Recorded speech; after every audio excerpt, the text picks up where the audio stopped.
آفاق کے ہر گوشے میں قرآن سنا کر نحمده ونصلي على رسوله الكريم اما بعد فاعوذ بالله من الشيطان الرجيم بسم الله الرحمن الرحيم ولا تحسبن الله غافلا عما يعمل الظالمون صدق الله مولانا العظيم وصدق رسوله النبي الكريم الأمين ونحن على ذلك لمن الشاهدين والشاكرين والحمد لله رب العالمين۔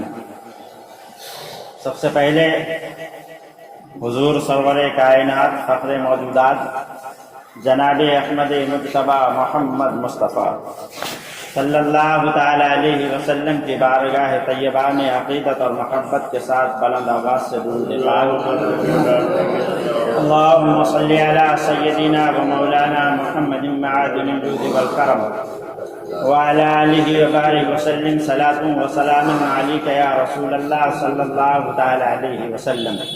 آپ سرکار دو عالم صلی اللہ تعالی علیہ وسلم کے گھرانے کی باتیں سن رہے ہیں۔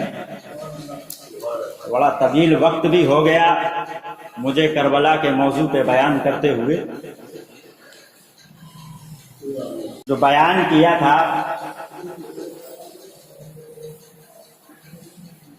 وہ کربلا سے کوفے تک کا تھا،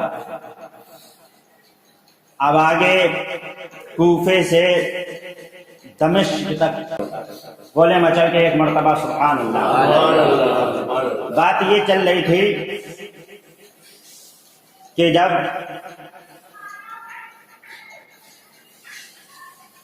شمر کوفے سے 10,000 سواروں کے ساتھ میں نکلا، دمشق کے لیے روانہ ہوا۔ 10,000 سواروں کو اس نے ساتھ میں لیا، وہاں سے وہ چلا۔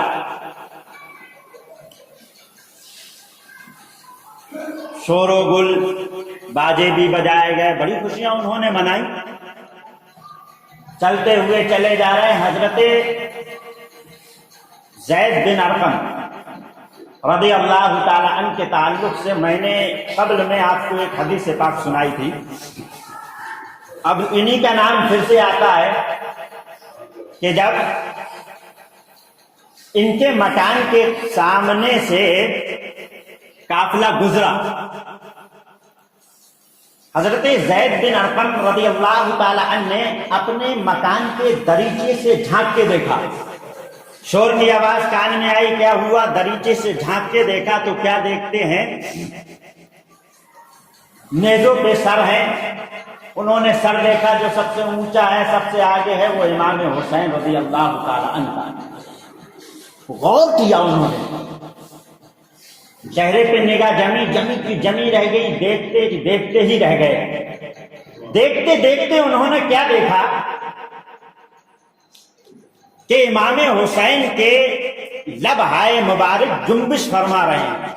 جنبش کا مطلب ہوتا ہے، معنی ہوتا ہے ہل رہے ہیں۔ چہرہ دیکھا، ایسا نہیں لگ رہا تھا کہ کئی دن پہلے چہرہ جو ہے سر انور کاٹا گیا، ایسا لگ رہا تھا جیسے ابھی سو رہے ہوں، آرام فرما رہے ہوں۔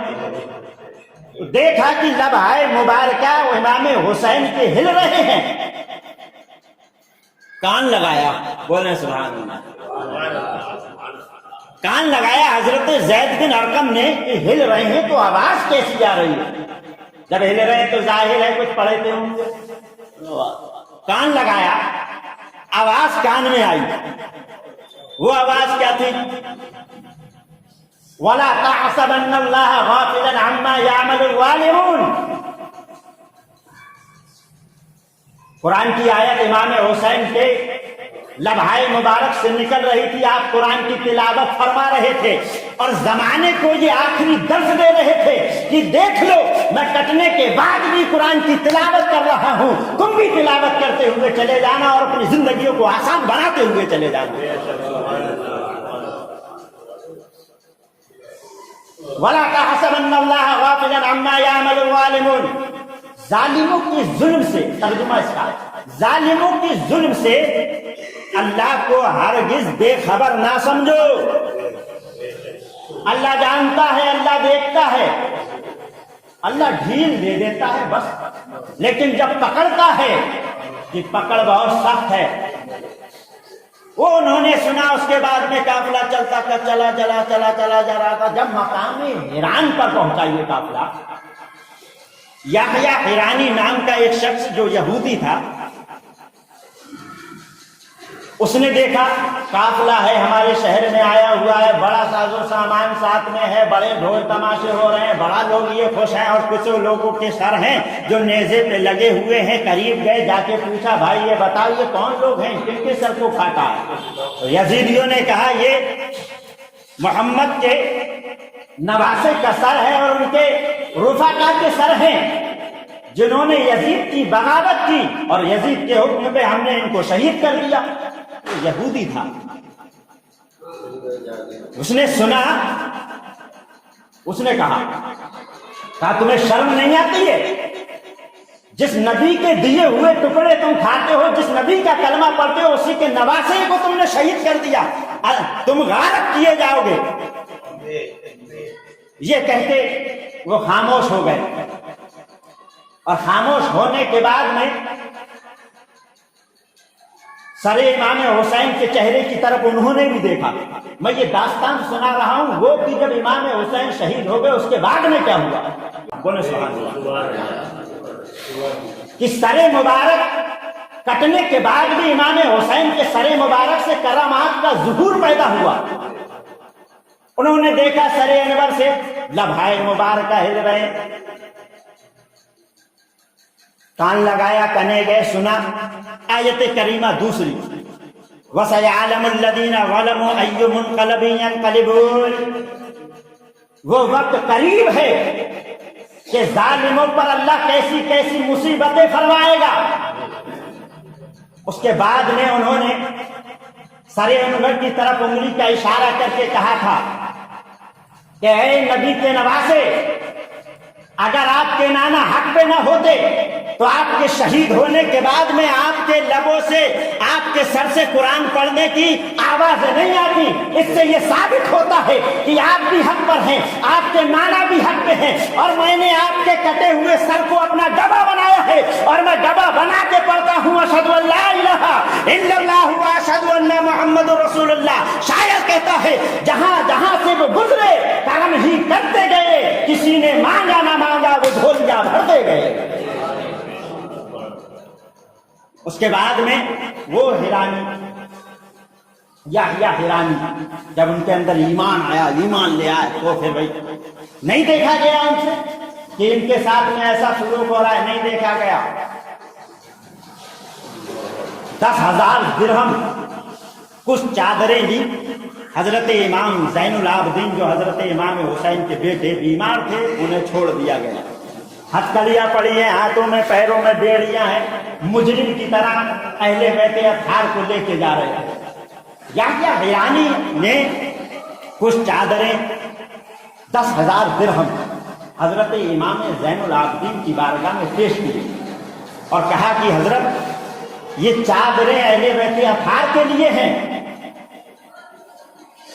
ایک یزیدی نے دیکھا، دیکھ کے کہا تھا اے یحییٰ، تیرے اس کام سے حسین کی محبت کی اور یزید کی بغاوت کی بو آتی ہے، تجھے پتہ نہیں ہے ہم تجھے بھی مار دیں گے. اتنا اس نے کہا، انہوں نے جلال آیا، انہوں نے لڑنا شروع کر دیا. بھائی 5 یزیدیوں کو کاٹ ڈالا بھائی. اس کے بعد میں یہ شہید ہو گئے.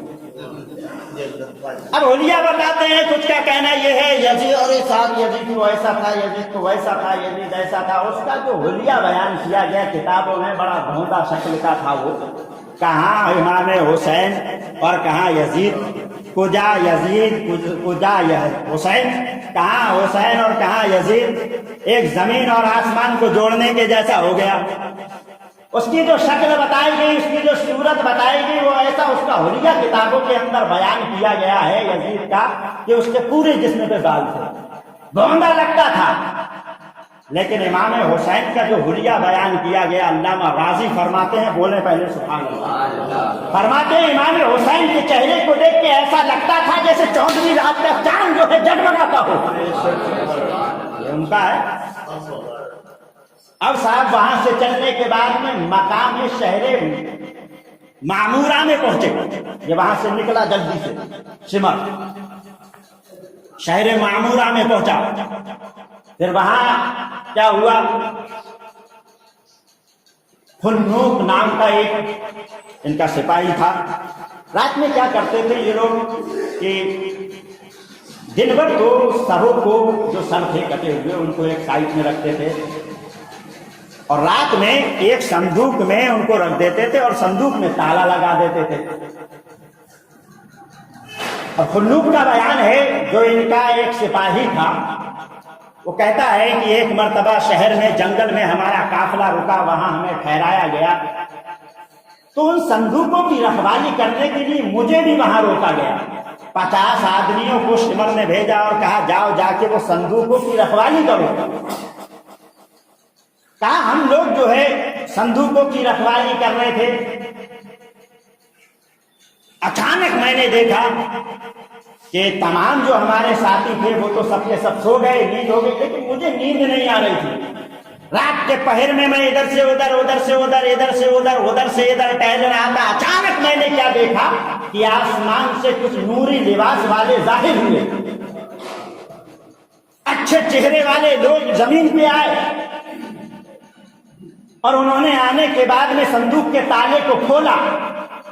کھولنے کے بعد امام پاک کا پاک سر مبارک نکالا اس میں سے، اور نکالنے کے بعد اپنی گودی میں رکھا، اور گود میں رکھنے کے بعد میں اس کی پیشانی کو چومتے، کبھی لبوں کو چومتے، کبھی رخسار کو چومتے اور رو رہے۔ یہ کہتا ہے کہ میرے ذہن میں یہ خیال آیا کہیں ایسا نہ ہو یہ سر لے کے چلا جائیں، اور میں ان کے قریب گیا سر چھیننے کے لیے۔ خنوق کہتا ہے جیسے ہی میں قریب گیا آسمان سے آواز آئی، اے خنوق وہیں پہ ٹھہر جا، یہ کوئی اور نہیں بلکہ تمام انسانیت کے بعد حضرت آدم علیہ السلام آئے ہیں اور حسین کے چہرے کا بوسہ دینے کے لیے آئے ہیں۔ کہا میں ڈر گیا، میں وہیں رک گیا۔ اس کے بعد میں حضرت ابراہیم خلیل اللہ آئے، اس کے بعد میں حضرت نوح علیہ السلام آئے، اور بھی انبیاء کرام کی جماعت آئی۔ سب سے لاسٹ میں سرکار دو عالم صلی اللہ تعالی علیہ وسلم تشریف لائے۔ سرکار جیسے ہی تشریف لائے تو سرکار کے لیے ایک نورانی کرسی کا انتظام کیا گیا۔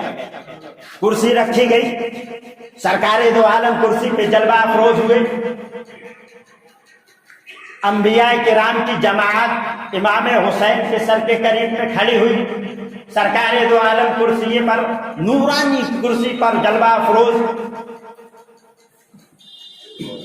بیٹھے ہیں۔ اب یہ کہتے ہیں کہ اتنے میں ایک فرشتہ ظاہر ہوا، نورانی چہرے والا ایک فرشتہ ظاہر ہوا۔ اس کے ہاتھ میں، ایک ہاتھ میں تلوار، دوسرے ہاتھ میں آگ کا ہتھوڑا تھا۔ کیا کہا؟ آگ کا ہتھوڑا تھا۔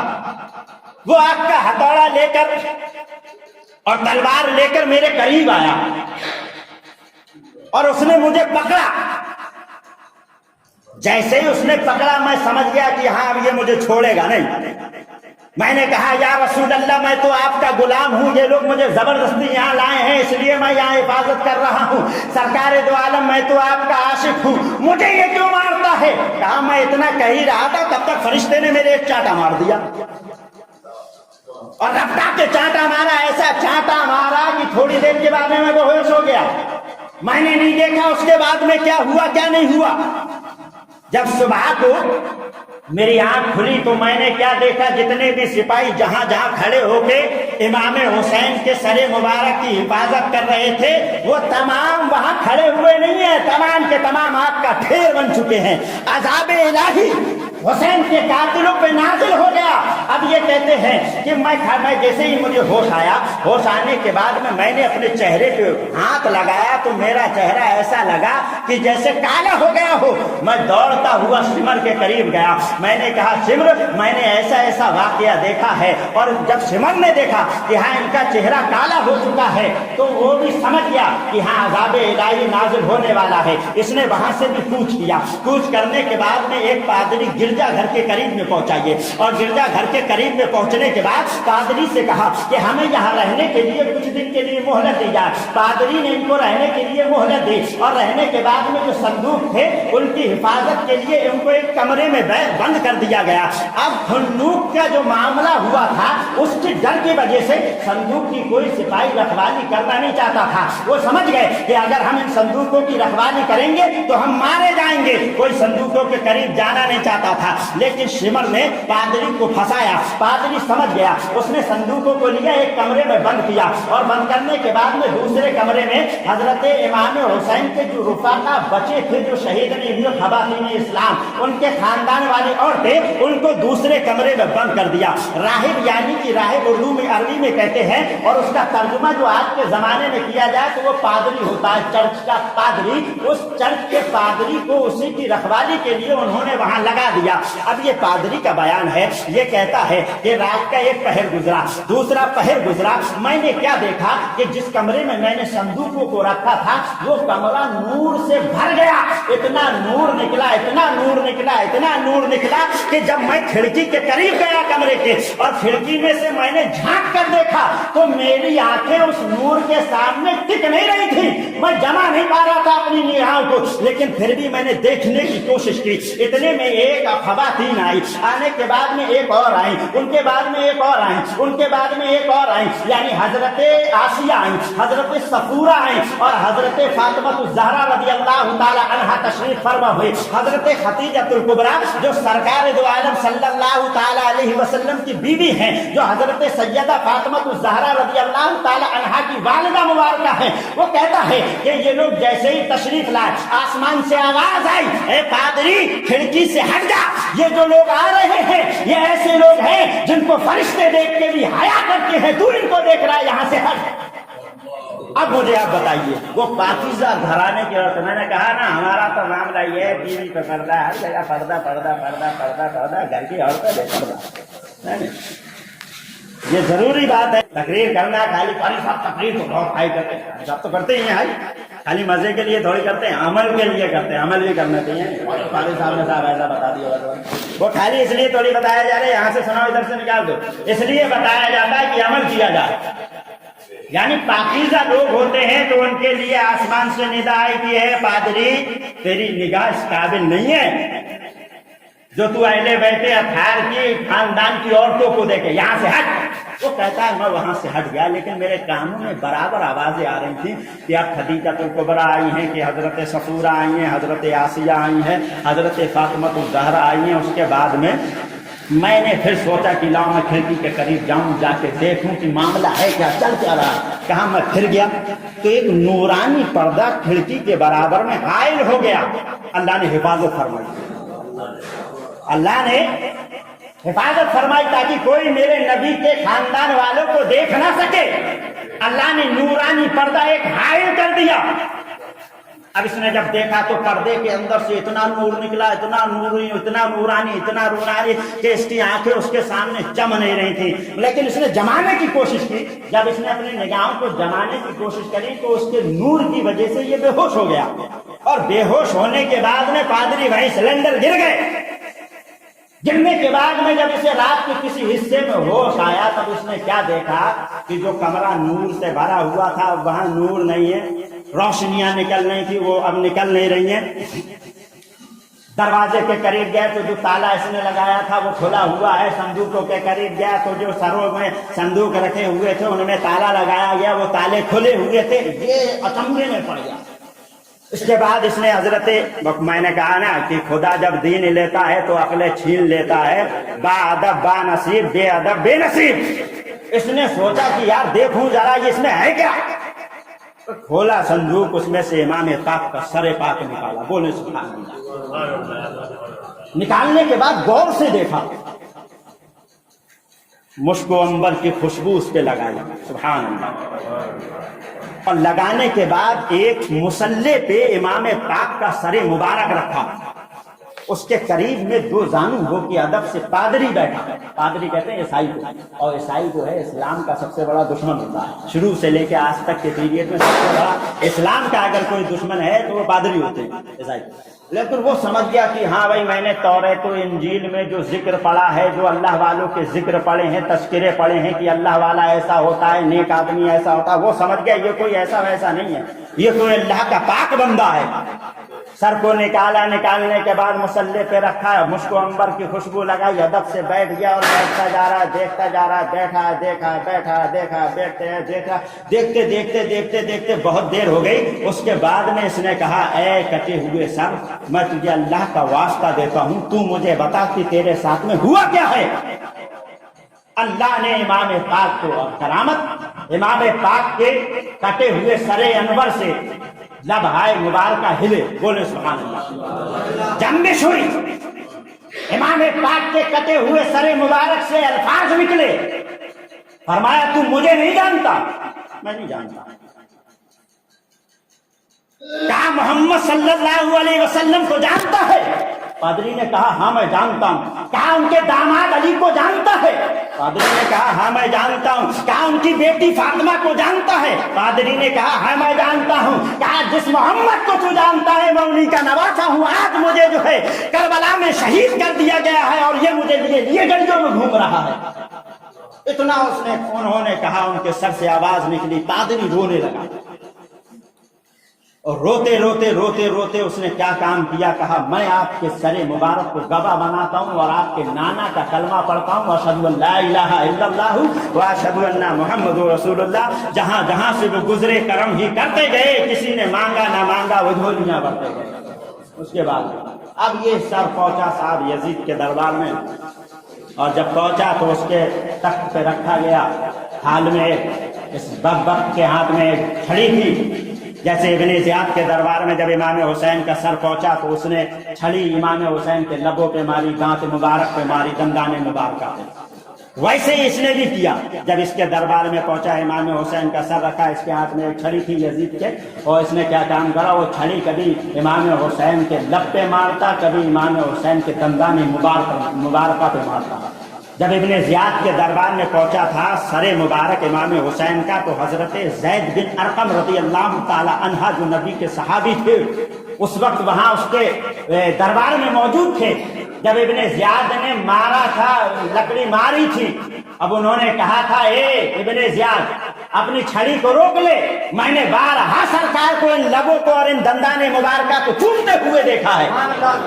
اب یہاں پہ دیکھیں، جب یزید کے دربار میں امام کا سر مبارک چھڑی اس کے ہاتھ میں، کبھی امام کے لبوں پہ مارتا ہے، کبھی امام کے دندان مبارکہ پہ مارتا ہے۔ مصطفیٰ کے صحابی یہاں بھی موجود ہیں، نام ان کا ہے حضرت ابو برزہ اسلمی رضی اللہ تعالی عنہ۔ انہوں نے جب دیکھا، غیرت ایمانی نے جوڑ مارا اور آپ نے ارشاد فرمایا اے یزید اپنی چھڑی کو امام کے لب سے ہٹا لے، امام کے رخسار سے ہٹا لے۔ میں نے مدینے کے گلیوں میں، مسجد نبوی میں سرکار کو ان ہونٹ مبارک کو چومتے ہوئے دیکھا ہے، اور ان دانتوں سے میں نے نبی کی زبان کو پکڑتے ہوئے دیکھا ہے۔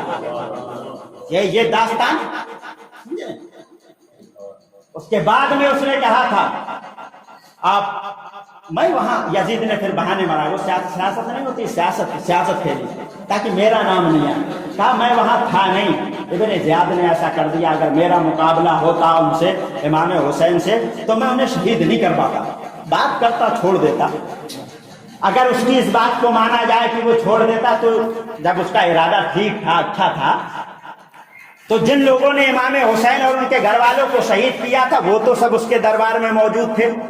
اس کو چاہیے تھا کہ وہ ان بدبختوں کو سزا دیتا، سب کی گردنیں مرواتا، سب کو قتل کرواتا، کہ جب میں نے تمہیں حکم نہیں دیا تم نے انہیں قتل کیوں کیا، سمجھ رہے ہیں؟ لیکن اس نے کسی کو سزا نہیں دی، بلکہ کیا بولتے ہیں اس کو، انعام سے ان کو نوازا، کسی کو کوئی سزا نہیں دی۔ اللہ جاننے والا، اللہ بہتر جاننے والا، ان اللہ علی کل شیء قدیر، میرا رب ہر شے پر قادر ہے۔ وہاں سے اس نے حضرت نعمان بن بشیر رضی اللہ تعالی عنہ جو کوفے کے گورنر تھے، جن کو ابن زیاد نے ہٹایا تھا وہاں سے، ان کو ہٹایا تھا یزید نے، اس کے بعد ان کے بعد میں ابن زیاد کو گورنر بنایا تھا کوفہ کا، ان سے پہلے حضرت نعمان بن بشیر رضی اللہ تعالی عنہ سرکار کے صحابی یہ گورنر تھے۔ یزید نے ان کو بلایا کہ بھئی ایسا ہے، یہ قافلہ جو ہے امام حسین کا، اس کو مدینے پہنچا دو۔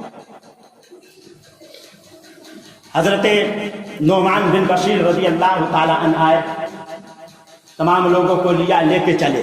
حضرت زینب نے فرمایا کہ ہم اس راستے سے جانا چاہتے ہیں جس راستے میں کربلا پڑتی ہے، جدھر سے ہم آئے ہیں اسی راستے سے ہم جائیں گے۔ پوچھنے والے نے پوچھا آپ ادھر سے کیوں جانا چاہتی ہیں؟ کہا میرے بھائیوں کا سر، میرے خاندان والوں کے وہیں پہ جسم پڑے رہ گئے، جا کے دیکھو تو کی حالت کیا ہے۔ میں نے آپ کو بتایا تھا کہ نہر فرات کے پیچھے میں ایک بستی رہا کرتی تھی، وہ آئے اور انہوں نے دفن کر دیا۔ ابن سعد نے تو خالی یزیدیوں کے نماز جنازہ پڑھی تھی، اللہ نے دشمنوں کو توفیق ہی نہیں دی کہ وہ کٹے ہوئے اپنے نبی کے نواسوں کے جسم کو چھونے دے، یہ اللہ نے انہیں توفیق نہیں بخشی۔ امام حسین کا سر مبارک اس کے بعد میں کہاں گیا، کہاں دفن کیا گیا، یہ ایک لمبی داستان ہے، وقت ختم ہونے والا ہے۔ آگے کو تھوڑا سا بڑھ جاتا ہوں، وہاں سے قافلہ نکلا، باقی جو سر مبارک کا ہے معاملہ وہ میں اگلے جمعے میں انشاءاللہ العزیز الرحمن آپ کو بتاؤں گا، لیکن ابھی آپ سنیں۔ اس کے بعد میں حضرت نعمان بن بشیر رضی اللہ تعالی عنہ کے حوالے کیے گئے یہ لوگ۔ وہاں اس نے بھی حکم دیا تھا کہ قافلہ آ رہا ہے صاحب، کوفے سے چل کے آ چکا ہے، دمشق میں آنے والا ہے۔ یزید نے کہا پورے شہر کو سجا دو۔ جب تجھے غم تھا تو تو نے سجایا کیوں؟ ہے کہ نہیں؟ جب تو امام حسین کو تو نے قتل کروایا نہیں، بہت ساری روایتیں میں آپ کو سنا چکا ہوں، کیسا کیا کیسا کرا تھا، پورے 2 مہینے ہونے والے ہیں کہ نہیں۔ کہا کہ لے جائیے حضرت زینب رضی اللہ تعالی عنہ اور امام زین العابدین رضی اللہ تعالی عنہ کو اکیلے میں لے کے گیا یہ، اور لے جانے کے بعد میں ان کو کچھ دینار دینے چاہے، درہم دینے چاہے۔ کہا یہ لو زین العابدین اور مدینے میں چلے جانا، مجھے خط لکھتے رہنا آپ کی زندگی میں کیسی زندگی گزر رہی ہے۔ آپ نے وہ تھیلی پٹک کے ماری، حضرت زینب کو دی، انہوں نے بھی پٹک کے ماری۔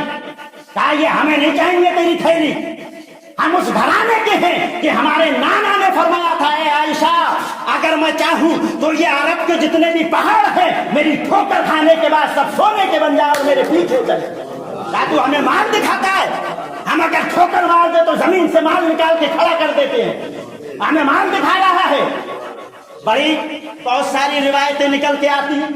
اس کے بعد میں یہ صاحب قافلہ نکلا، کربلا پہنچا۔ جب کربلا پہنچنے کے بعد سمجھ رہے ہیں اور بھی بہت ساری داستان ہے، لیکن آخری نچوڑ تقریر کا ہر جمعے میں رہتا ہے وہ یہی رہتا ہے، ایسے عالم میں بھی اہل بیت اطہار نے کبھی نماز نہیں چھوڑی۔ قرآن نے پاک کی تلاوت کرنا امام حسین نے کبھی نہیں چھوڑا۔ ہمارا دعویٰ یہ ہے کہ ہم امام حسین کے ماننے والے ہیں، امام حسین کے چاہنے والے ہیں، تو چاہنے والا کیا نماز چھوڑے گا؟ محبت کرنے والا کیا نماز چھوڑے گا؟ میرے نبی نے فرمایا تھا قرۃ عینی فی الصلاۃ، نماز محمد کی آنکھوں کی ٹھنڈک ہے۔ بلکہ میں ایک روایت سناؤں، ایک وقت کی نماز جان بوجھ کے چھوڑنے والا 80,000 سال تک جہنم کی آگ میں جلے گا۔ کیا وقت کی ہے؟ ایک وقت کا یہ حال ہے، اور ہمیں تو پتہ ہی نہیں بھائی ہم نے کتنی چھوڑ دی، کئی سالوں سے چھوڑ رہے ہیں۔ پتہ ہے کبھی حساب لگایا؟ اگر قضا کرو گے تو ایک دن میں 6 دن کی قضا ہوتی ہے، اور تمہاری تو سالوں سے قضا ہے۔ اللہ تعالیٰ سب کو نماز پڑھنے کی توفیق عطا فرمائے۔ تمہارا تو عالم بھی یہی ہے، جمعے بھی اس وقت آتے ہیں، دیکھتے ہیں 2 منٹ رہ گئے، تقریر نہیں سننے کے، یہاں جی ہمیں تو سنا نہیں دیں، ہمیں سنائیں گے، ہمیں سننا پڑے گی ان کی۔ کچھ لوگ ڈرتے بھی ہیں کہ یار کیا تقریر سنوں گا ان کی، یار وہ تو جھڑائی کرتے رہتے ہیں۔ دیکھو یہ رومال ہے، اس سے میں محبت کرتا ہوں، سمجھ رہے ہیں؟ میں مثال دے رہا ہوں، میں اس سے محبت کرتا ہوں۔ ابھی میں راستے سے نکلوں، اس پہ دھول آ جائے تو میں اس کو جھاڑتا ہوں، ویسے اس سے کیا پتہ لگا کہ میں اس سے بے پناہ محبت کرتا ہوں, مجھے یہ گوارا نہیں ہے کہ اس کے اوپر دھول لگے, اس لیے تو میں نے جھاڑا. ایسی میں آپ سے بھی بے پناہ محبت کرتا ہوں, آپ کے اوپر بھی گناہوں کی دھول چل سکی ہے تو اس کو جھاڑ لیں تھوڑا تھوڑا, نہیں تھوڑا تھوڑا جھاڑ لیں. اور اگر آپ یہ سوچیں کہ قاری صاحب مار رہے ہیں تو یہ آپ کی کچھ خیال ہی ہے, میری کچھ خیال ہی نہیں ہے کہ نہیں. کلمہ شریف اشہد ان لا الہ الا اللہ و اشہد ان محمد رسول اللہ و آخر دعوانا الحمد للہ رب العالمین.